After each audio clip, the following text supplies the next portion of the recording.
Vers la fin du XIXe siècle, un grand nombre d'émigrants fuient les persécutions ottomanes du Proche-Orient pour se rendre en Amérique du Sud où les possibilités sont plus alléchantes.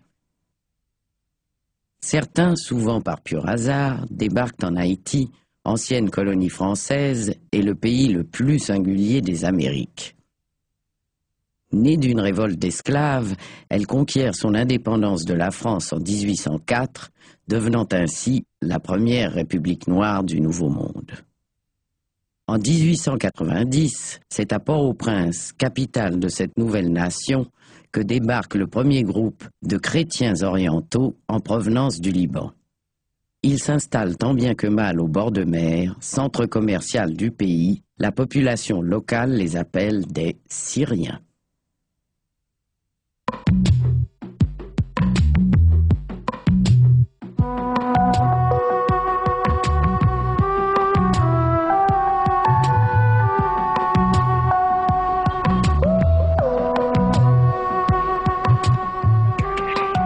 Le bord de mer de Port-au-Prince est le havre des grandes maisons d'importation du pays. À l'époque coloniale, le marché aux esclaves était installé dans cette aire bouillonnante d'activité. C'est dans ce carré commercial que les Arabes fraîchement débarqués feront leurs premiers pas. Au fil des ans, le bord de mer connaît un important essor économique. De 1950 et jusque dans les années 80, Haïti connaît l'âge d'or de son tourisme. Une situation qui a changé du tout au tout au cours des 20 dernières années, qui ont vu le pays s'enliser dans une crise politique sans fin qui aujourd'hui menace l'existence même du pays.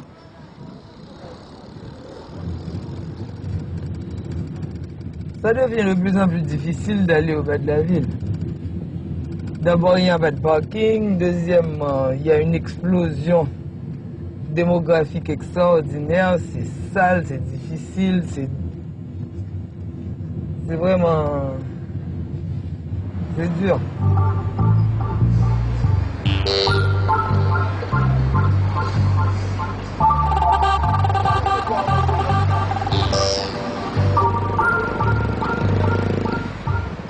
On n'ose plus fréquenter le bord de mer, premièrement parce que c'est même pas hygiénique de le faire actuellement.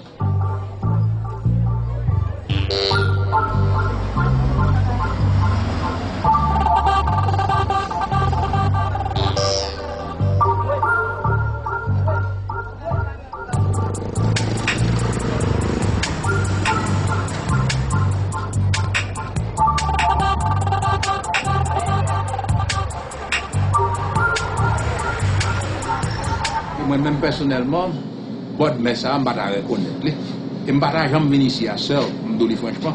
Parce que même descendre matin, je descends dans le grand rue, comme ça. Je ne vais pas reconnaître rien. Moi, je mal passé devant la belle créole.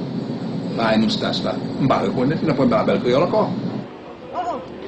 Le bord de mer était vraiment différent que ce qu'on voit là maintenant. C'était plus propre, il y avait plus d'ordre, il y avait moins de personnes dans les rues. Et le gouvernement faisait toujours des nettoyages. Et le soir, il y avait de la lumière, que maintenant rien n'existe de tout ça.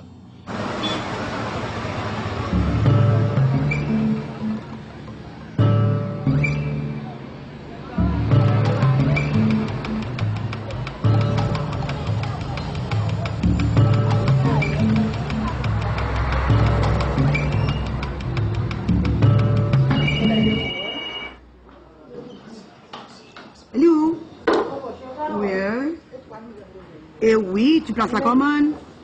Ok, je vais essayer, madame. Ok, madame, on va mettre au four pour vous. Je vous en prie.